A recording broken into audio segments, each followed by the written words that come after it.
La prédominance du Covid qui cacherait presque les incroyables prouesses que réalisent les équipes médicales. Exemple à Strasbourg, où une patiente a été opérée d'un cancer rare à l'épaule en mars 2020.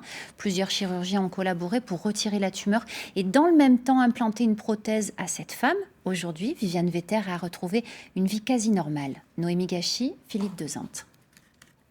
Viviane Vetter est en rémission, en visite à l'hôpital d'Aude-Pierre pour un simple contrôle avec ses chirurgiens. Bonjour, vous allez bien? Elle a retrouvé une bonne mobilité de son épaule droite et une vie presque normale. Je refais la cuisine, je refais ma pâtisserie, je refais tout, mais seulement j'ai plus besoin de la main gauche que de la main droite. Il y a 1 an et demi, elle a été opérée d'un cancer extrêmement rare de l'épaule, grâce notamment au docteur Di Marco. Voilà, la cicatrice est jolie, hein?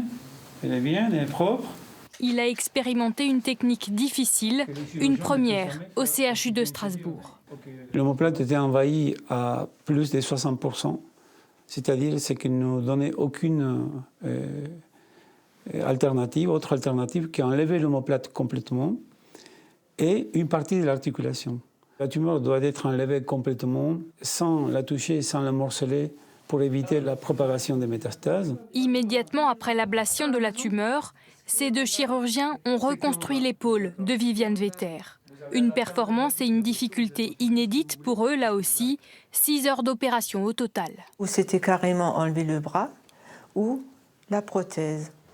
Et comme j'avais la chance d'avoir l'autorisation d'une prothèse, on m'a mis cette prothèse en place. Nous avons reconstruit cette épaule en mettant en place cette fois-ci une prothèse d'épaule et donc nous avons rattaché les différents tissus, les muscles, les tendons et tout ça qui étaient encore en place. Et c'est vraiment l'association, la mise en commun de nos compétences hyper spécifiques de chirurgien tumoral et de chirurgien de l'épaule qui a permis vraiment d'atteindre le niveau technique requis pour réaliser cette intervention.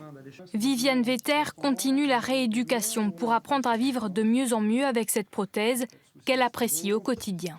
Pour moi, au moins, j'ai encore mon bras.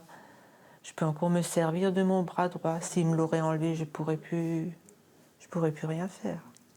Pour les 2 chirurgiens, cette patiente est un motif d'espoir dans la prise en charge des cancers les plus complexes.